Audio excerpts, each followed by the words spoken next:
what has made you think about that lately? I've just been reading a lot of books, bro. I've been reading a lot of Stoic philosophy, like from Epictetus. I've been reading. What's Stoic philosophy? So basically, Stoicism. So basically, it's how people. I guess it's the understanding of yourself and what role you play into the world. Right?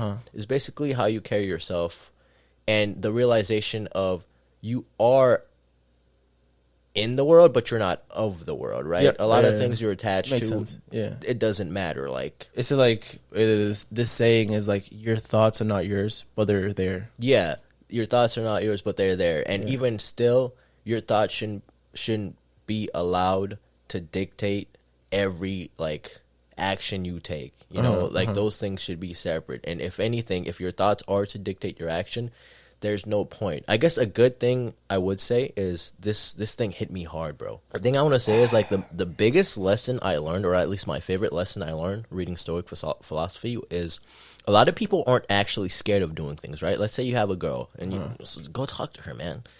You're not scared of talking to the girl. You're scared of the thought of talking to the girl. So basically, your thought scares you more than the actual action. Correct. You know what I'm saying? Correct. And that's that for some reason that blew my mind. Thinking it out. No. I remember because I remember hearing like that example and like, damn, that's facts. Like, holy shit, that's like true. you scare yourself in your brain more than the actual situation. Like you're like, oh, what's the worst that could happen? You suffer and you torture yourself with all the worst possibilities that could possibly happen. Like you could get hit by a train when you say hi, or get rejected. But let's say you do get rejected, it's not as painful as it was in your mind in real life. Yeah.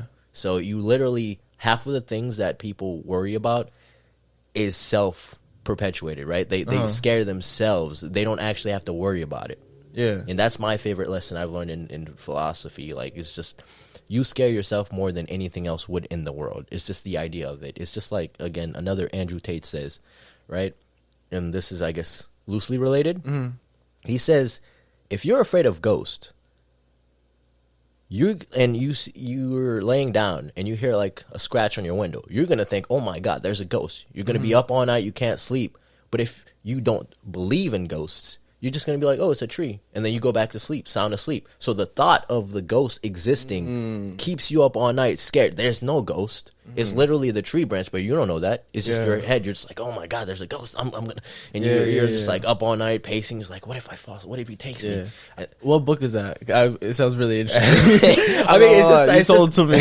It's just a bunch of like writings from the. I'll give you everything after the fact. I don't really read that much, but I've been trying. You gotta get into reading, because I heard Mike Tyson said once the most important things he met in his life was people and books, and then I was like, God damn, yeah, because you learn so much from both, bro. Yeah, literally. And then I started trying to read, and then I read this one book from Russ, the one he made called "It's All in Your Head." You should read it if you haven't. Incredible. Have you? No, you but I'm gonna be down. Definitely should, but.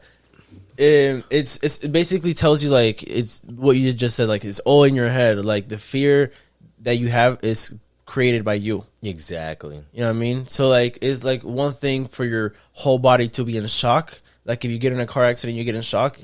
That is a natural, reaction of you.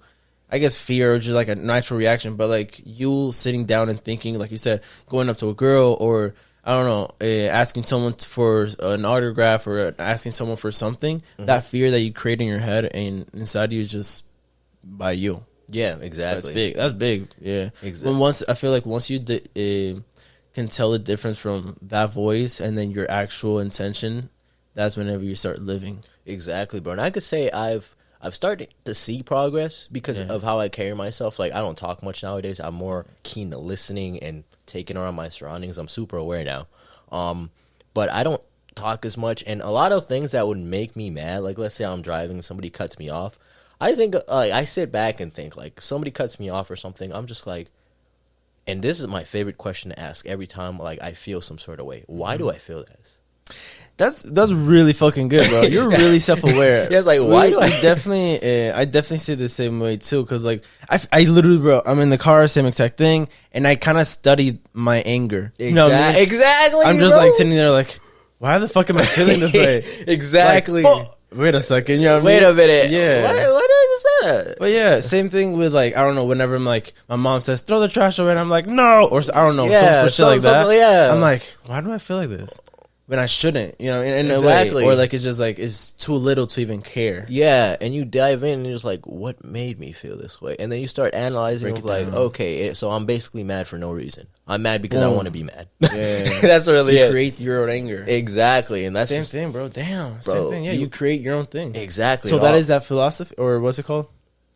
The book? Oh, it's not. It's not a book. It's a bunch of works from Stoic philosophers like Epictetus and stuff like that. Okay. But I'll that's really interesting. Yeah. Hell yeah. But no, I'm glad you're on the same wave, bro. I didn't expect all that, bro. Me neither. But yeah, because like I feel like the more you can study what's who you are, the better you can.